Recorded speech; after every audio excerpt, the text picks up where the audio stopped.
Hello restaurant owners, gas shortage వచ్చినప్పుడు ఎలా స్మార్ట్గా హ్యాండిల్ చేయాలి? నేను మీ Nitin, founder of Flavometrics advisory. Gas shortage వచ్చినప్పుడు చాలా రెస్టారెంట్స్ పానిక్ అవుతాయి, కానీ బిజినెస్ స్టాప్ చేయాల్సిన అవసరం లేదు. స్మార్ట్ స్ట్రాటజీ ఉంటే చాలు. ఫస్ట్, మెన్యూని సింప్లిఫై చేయండి. ఎక్కువ గ్యాస్ యూజ్ అయ్యే ఐటమ్స్ని టెంపరీగా రెడ్యూస్ చేసి ఫాస్ట్గా ప్రిపేర్ అయ్యే డిషెస్ మీద ఫోకస్ పెట్టండి.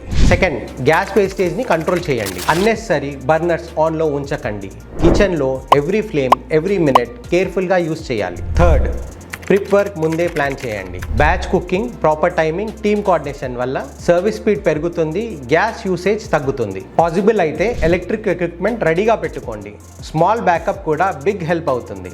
అండ్ మోస్ట్ ఇంపార్టెంట్లీ, కస్టమర్స్తో క్లియర్గా కమ్యూనికేట్ చేయండి. డిలే ఉంటే ముందే చెప్పండి. హానెస్టీ ట్రస్ట్ బిల్డ్ చేస్తుంది. గ్యాస్ షార్టేజ్ టైంలో ప్యానిక్ కాదు, planning, control and smart kitchen మేనేజ్మెంటే సొల్యూషన్.